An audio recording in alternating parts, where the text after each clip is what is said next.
Jesús. El centro de mi vida sea Jesús. El centro de mi vida. El centro de mi vida sea Jesús. Es volver a verle a usted.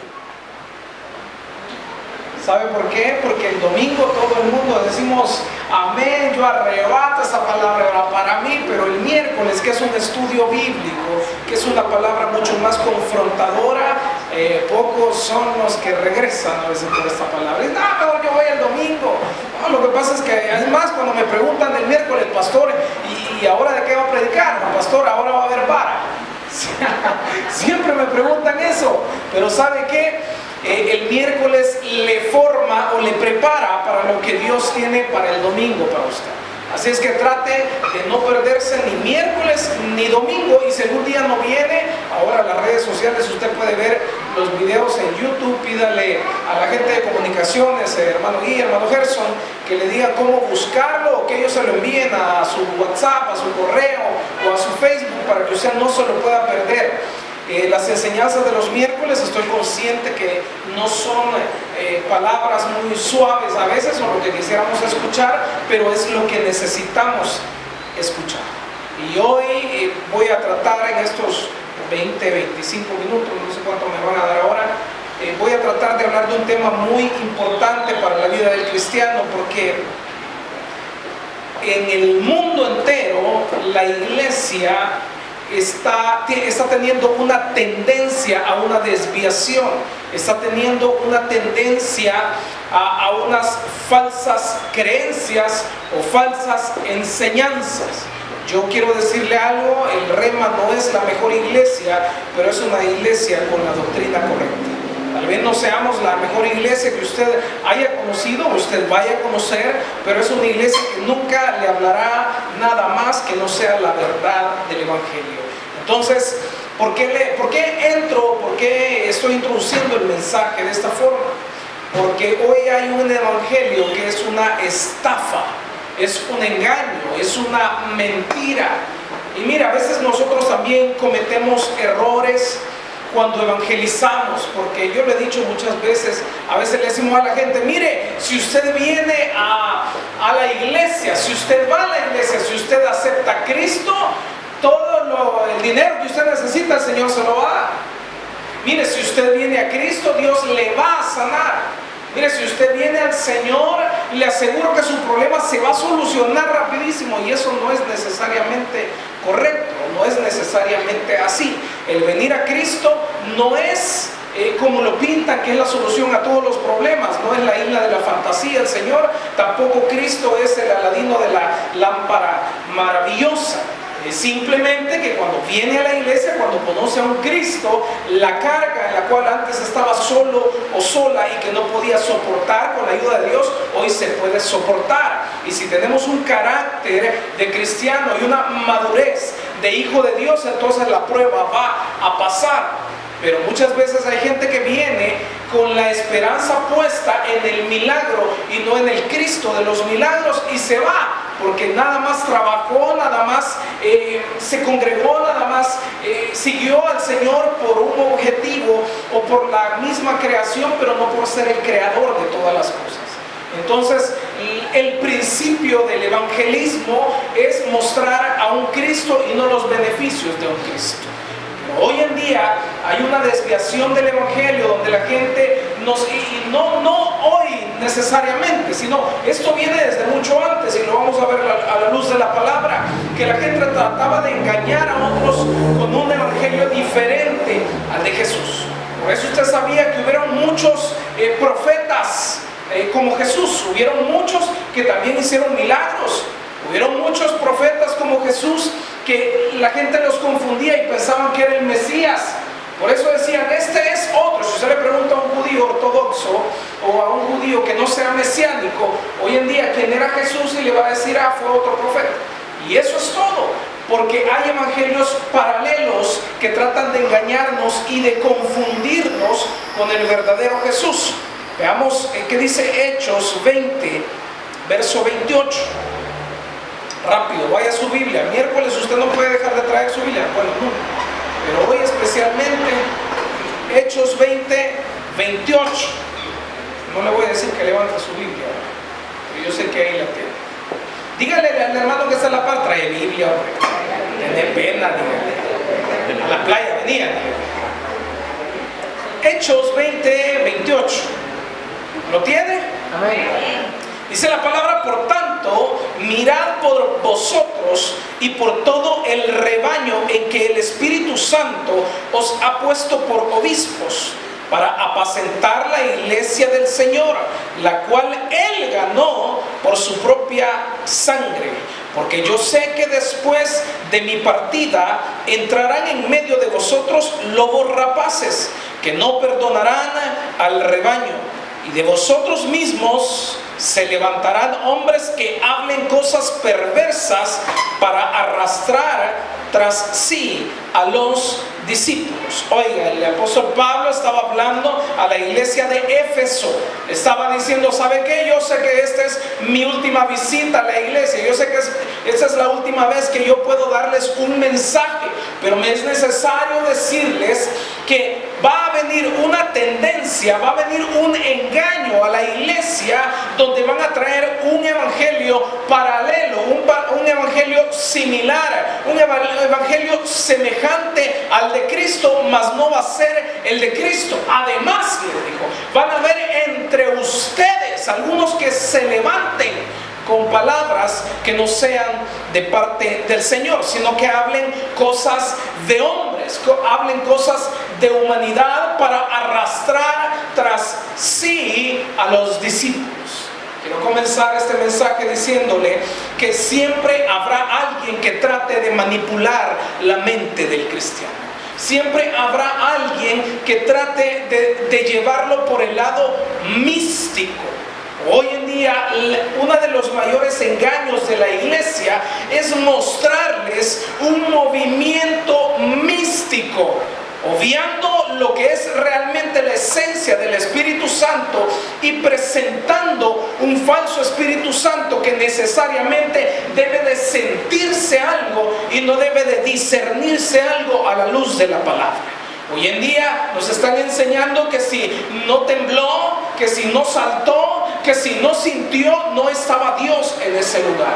Perdóneme, pero dentro de la Biblia yo veo que cuando Cristo ponía un pie en un lugar, Él lanzaba una palabra y hubieron miles de personas que oyeron la palabra, mas no la recibieron, y su fin fue de muerte, a pesar que era el mismo Cristo que se presentaba en ese lugar donde estaban ellos. Pero aquel que creyó, aquel que atesoró la palabra y la llevó por obra, entonces fue salvo por la palabra que Cristo llevó. No era porque la gente, cuando Cristo ponía el pie en un lugar, era porque la gente se ponía eriza o decía: sí, aquí está la presencia de Jesucristo. No, es más, cuando un paralítico lo llamó y le dijo: Jesús, Hijo de David, ten misericordia de mí, le gritó. Él no sintió nada, Él dispuso su corazón. Entonces, uno de los mayores engaños de la iglesia es decir que sientes. La iglesia no se trata de sentir, sino de creer. La fe no consiste en sentir, sino en creer lo que Dios dijo que hará con su iglesia. Hoy en día hay muchos falsos profetas, falsos maestros, falsos apóstoles y falsos pastores que se están autodenominando con un cargo eclesiástico. Hoy en día perdónenme la palabra que voy a usar, pero cualquier tonto levanta una iglesia. Hoy en día cualquier mentiroso levanta una iglesia y dice: esta es la iglesia del Señor, porque le pone por nombre la iglesia. Mejor no digo, porque puede llamarse uno así y no quiero ofender a nadie. A lo mejor va a ver el video. Pero hoy en día cualquiera se levanta y sabe que dice: así es fácil tener una iglesia. Depende de la motivación del corazón de la gente. Un día alguien me dijo: el nombre que tiene su iglesia no es fácil, porque se llama remanente. Y usted sabe que el remanente no es del montón. La iglesia, el nombre va alineado con la visión. La restauración o el remanente son temas que la gente no quiere aprender o no quiere confrontar, porque quiere que se llame algo que le llame la atención, algo que sea fácil de alcanzar. Usted sabe que dentro de la visión que Dios da a cada uno, debe mantenerse una sola verdad, que es la palabra del Señor. Yo quiero decirle, iglesia, no se deje engañar por palabras que aparentemente le van a motivar las emociones, pero van a contradecir la Biblia. A nosotros como humanos nos encantan las emociones, y en sí las emociones no son malas. Las emociones son buenas porque fueron creadas de parte de Dios, pero ¿para qué se utilizan? Es el punto. ¿Para qué utilizamos las emociones? No utilice las emociones para medir, para determinar lo que sea o lo que no sea de Dios, porque este es un asunto espiritual y no emocional. Mire lo que dice 2 Corintios 11, del 3 al 4.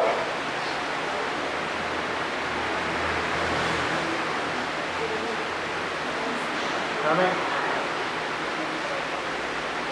Dice la Biblia: pero temo que como la serpiente con su astucia engañó a Eva, vuestros sentidos sean de alguna manera extraviados de la sincera fidelidad a Cristo. Porque si viene alguno predicando a otro Jesús que el que hemos predicado, o si recibís otro espíritu que el que habéis recibido, u otro evangelio que el que habéis aceptado, bien lo toleráis. Mire lo que dice el verso 13. Porque estos son falsos apóstoles, obreros fraudulentos, que se disfrazan como apóstoles de Cristo. Y no es maravilla, porque el mismo Satanás se disfraza como ángel de luz. Así que no es extraño si también sus ministros se disfrazan como ministros de justicia, cuyo fin será conforme a sus obras. Escribía la carta a los Corintios. Usted sabía que la iglesia de los Corintios era la más emocional y la más desordenada. Era una iglesia que podía creer en cualquier cosa si le deslumbraba. Era una iglesia que su doctrina podía ser cambiada de un día a otro de acuerdo a su conveniencia. La doctrina jamás puede ser negociada o puede ser cambiada. Por eso dice: si alguno viene con un evangelio diferente, con otro evangelio que el de Jesús, oiga, porque los principios de Jesús son la sujeción, la obediencia y la fe. Pero hoy en día se maneja el evangelio de los milagros, el evangelio solamente de la prosperidad financiera, el evangelio de haz lo que quieras y eres salvo y próspero siempre y cuando no dejes de creer en Dios. El evangelio de no importa lo que hagas, si te das una oracioncita antes de dormirte y le pides perdón a Dios, estás hecho para todo lo que hagas. Y ese evangelio precisamente es el que va contrario a la doctrina que hemos conocido. Iglesia remanente, quiero decirte algo esta noche. Muchos van a venir con otra doctrina diferente a la que aprendes en este lugar. Pero oye, si no está alineada a lo que tú has aprendido en este lugar, no es Dios el que te está hablando. No es Cristo el que está en esa cruz y te está diciendo: yo fui el que morí por ti. Gloria a Dios. Oiga, ¿por qué? Porque hoy en día hay mucha gente que me dice: mire, pastor, fíjese que estuve oyendo a tal predicador por internet y él dijo esto, ya no sé qué creer. Si usted no sabe qué creer, es porque realmente usted nunca fue una nueva criatura. Porque el que es una nueva criatura y sabe que Dios lo mandó a un lugar y lo puso ahí, entonces la doctrina en la que se cree en ese lugar la absorbe. Oiga, porque cuando uno se confronta con la palabra, yo le decía a alguien un día de estos: toda palabra de Dios confronta. Toda palabra de Dios duele. ¿Por qué? Porque somos carne y tenemos una naturaleza corrupta, todos. Y nunca vamos a dejar de tenerlo. Por lo tanto, cuando llega la palabra de Dios, siempre me va a confrontar, me va a hacer sentir mal, me va a hacer incomodarme. Pero cuando me incomodo, tengo que darme cuenta que hay una lucha entre la carne y el Espíritu de Dios. La pregunta es: ¿quién va a prevalecer? La doctrina que usted y yo hemos aprendido no es negociable. La doctrina que aprendemos no es que hoy la aprendo, pero mañana me dan una doctrina que es más fácil de cumplir, que es parecida, pero ya no es tan dura, ya no es tan rigurosa, La doctrina ya no es tan cuadrada. Hay mucha gente que le llama a las iglesias cuadradas porque practican la doctrina de Dios.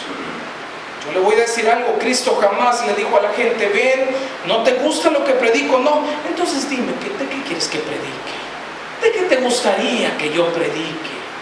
Me gustaría que dieras los 5 pasos para ser próspero, los 7 pasos para pecar y no condenarme, y los 9 pasos de cómo ser el mejor líder sin entregarme con un esfuerzo o un compromiso al Señor.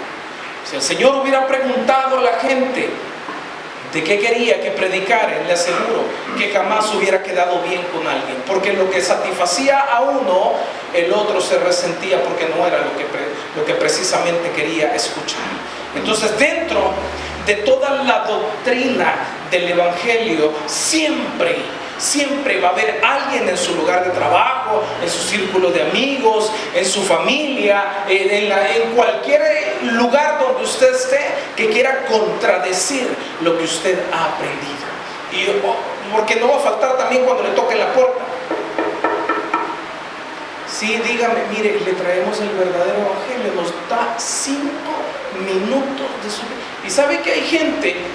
Hace poco me decía alguien: mire, pastor, tocaron a mi puerta. Usted ya sabe que tocaron a mi puerta, me mostraron una atalaya y me dijeron cosas que son bien ciertas.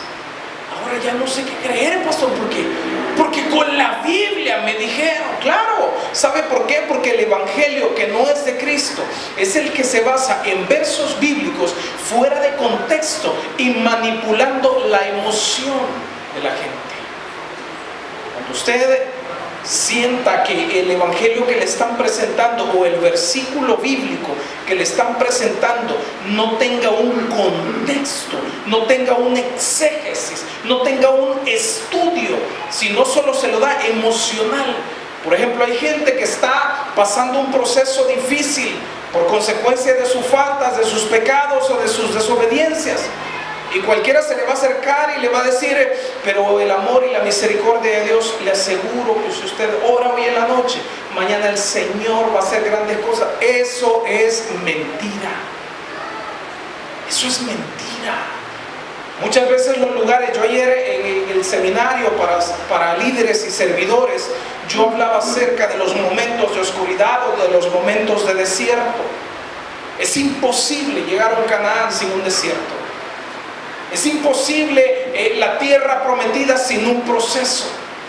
Hoy en día queremos saltar los procesos y llegar de un momento a otro al lugar de la bendición.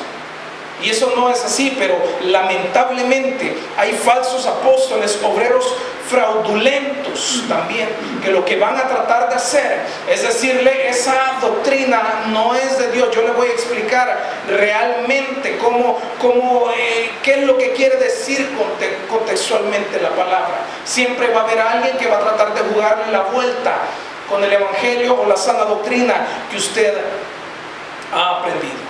Pero le voy a decir algo: es un propósito de Dios que crezca el trigo y crezca la cizaña al mismo tiempo, y que se confunda y que parezca igual. Alguien me decía, hace poco estábamos con un par de personas de aquí, y alguien me decía: sí, pero lo que pasa es que en las iglesias hay mucho hipócrita, hay gente aquí, hay gente allá. Precisamente, le decía yo, pero no vamos a sacar a un hipócrita de la iglesia, no vamos a sacar a un pecador de la iglesia, porque para comenzar me tendría que sacar yo mismo antes de sacarlo a usted, porque todos pecamos. El punto no está en quien no peca, el punto está en aquel que se quiere diferenciar de la cizaña. ¿Y cómo diferenciarse de la cizaña? Por sus frutos los conoceréis.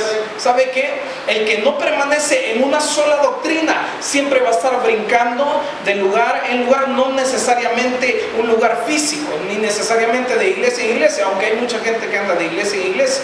Pero no estoy diciendo eso, sino que hoy recibió la doctrina de la gracia, por decir algo, pero el día de mañana escuchó por la radio, por internet, por la televisión, algo que le pareció mejor, no más fundamentado, sino mejor acerca de la doctrina de la gracia, desplazó lo que recibió en su iglesia y mejor tomó para él o para ella lo que escuchó. ¿Quién te lo dijo? ¿Te lo dijo el Señor o te lo dijo tu emoción? Hoy voy a comenzar una serie muy importante. Este tema no voy a poder terminarlo ahora, sino que va a ser una serie que lo voy a dividir tal vez en 2 o en 3 miércoles. Porque la iglesia de hoy necesita saber dónde está parada. La iglesia de hoy necesita saber que si realmente está dando frutos como los da el trigo. La iglesia de hoy necesita diferenciar entre el trigo y la cizaña. ¿Sabe por qué? Porque el trigo y la cizaña de lejos se ven iguales, de lejos se ven bonitos, de lejos usted va a decir: ay, mire qué testimonio el que da esa hermana. Ay, mire, pastor, qué testimonio el que da ese siervo, si hasta cara de ángel tiene, si hasta parece querubín. Pero usted lo viera ya en la intimidad de su casa y de su hogar. Y yo le voy a decir algo. Aquí nos vemos bonitos, tal vez con camisita bonita, con un pantaloncito lavadito o planchadito. En la casa, cuando estamos con el boxer de Mickey Mouse, ¿sí? Estamos en el sillón, estamos en la cama ya. ¿Qué testimonio estamos dando ahí? ¿Cómo diferenciar a alguien que viva una sana doctrina o una verdadera doctrina? Lo que hace en su casa lo imparte dentro de su ministerio y dentro de su iglesia. Pero a mí no me vaya a venir con la mentira que aquí usted es el mejor o la mejor servidora o la persona que más abraza y da besos o la persona que más ayuda a otro, cuando en su casa da lástima su testimonio. Mire, ya comencé. Hoy sí me da permiso de comenzar a predicar. Mire, lo que pasa es que nos estamos acostumbrando a tener una cara en la iglesia y otra cara en la familia o en la casa. ¿Cómo entonces diferenciamos si la gente ha aprendido una sana doctrina? Seguir a una persona es fácil. Si no, mire cuántos siguen al de Roma. ¿Cuántos lo siguen? Cuando sale el Señor, que ya ni se mueve, ¿cuánta gente allá abajo? ¿Cuánta gente allá abajo? ¿Habrán 15? ¿Habrán 50? ¿Sabe usted que cuando sale el Señor, yo no tengo nada contra ese Señor, ahí dicen que es el anticristo, pero él no es el anticristo, lea la Biblia, ese no es el anticristo. Pero cuando sale el Señor y trata de saludar, ay, la gente se desmaya. ¿Y eso qué? ¿Y eso qué? Ahora voy a hablar de la iglesia cristiana también. Hay muchos que dicen: aquí está la unción del Señor, recibe, y todo el mundo se cae, y otro que... Y cuando se levanta, ¿qué? Igual o peor de como entró. ¿Sabe por qué? Porque nos dejamos ir por las emociones. Y nosotros necesitamos muchas veces seguir a alguien para sentirnos identificados o sentir que estamos haciendo las cosas bien.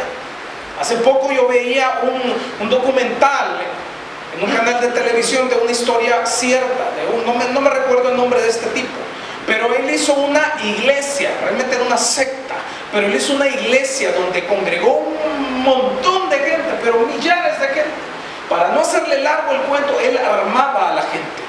Les daba M16, les daba 9 milímetros, porque les decían que la policía iba a llegar a querer invadirlos. Y les leía la Biblia, les leía Apocalipsis, les leía Daniel, y les decía: